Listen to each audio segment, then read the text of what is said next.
I love this question because I think it's super important to kind of highlight those aspects of vape use, just because there's a lot that, like I said, there's a lot of misinformation out there. I know some companies say that vaping can help you focus, or it can help you do A, B, and C and be invincible, but that's not really the whole picture. Mm-hmm. So based off of the research that we have right now, we know that the brain is still developing until a person is about the age of 25.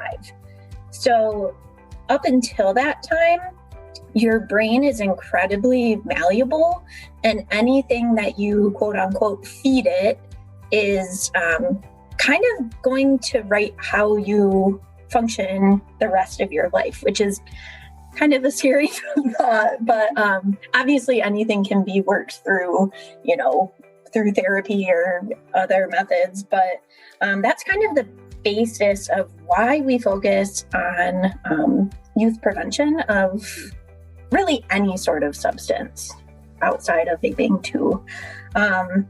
So youth and young adult exposure to nicotine in particular can lead to addiction, and it can disrupt attention and learning. And we really have just found that no amount of nicotine has been proven safe for youth to use because of that. So just because I'm not a neuroscientist and I don't know everything about the brain, I thought it would be kind of helpful to use this quote that I found. It's from drugabuse.gov. So I tend to, just for people who are trying to do their own research, if you go to a website .org and .gov, those are typically trusted sources. So those are evidence-based, factual information. So if you, are kind of questioning if something is real or fake, I would just encourage people to look up those resources. So like I said, this quote is from drugabuse.gov. And basically, I believe it was a doctor who had a blog on this site, and she was talking about nicotine addiction on there. And then whenever I mention cigarette or smoking, excuse me, you can just kind of take that to heart with vaping as well. So it says smoking in here, but it's also applicable to vaping.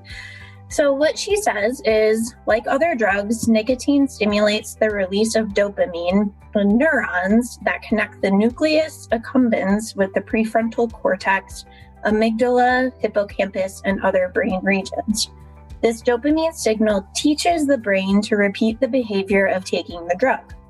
The amount of dopamine released with any given puff of a cigarette or vape is not that great compared to other drugs. But the fact that the activity is repeated so often and in conjunction with so many other activities ties nicotine's reward strongly to many behaviors that we perform on a daily basis. And that enhances the pleasure and the motivation that we get from them.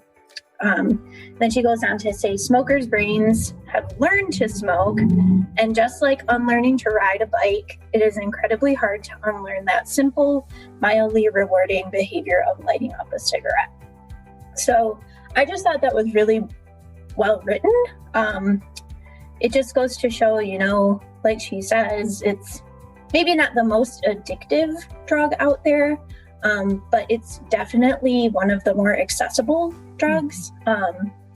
And I guess I could go into a whole tangent on, the social acceptability of especially nicotine and alcohol compared to other drugs. So it's just very easy for people to get these substances and to be accepted by their peers.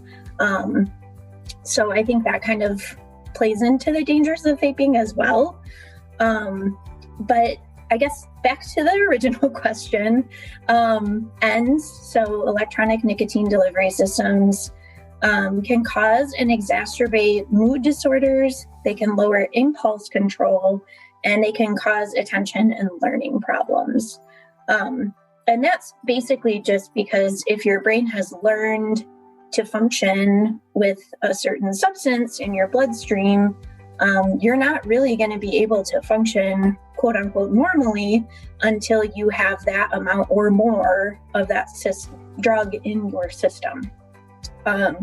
So that's why, you start off with just one Juul pod every so often. And then you end up needing 5 Juul pods a day eventually. I don't know if anyone ever does that, but that would be a lot of nicotine. But it definitely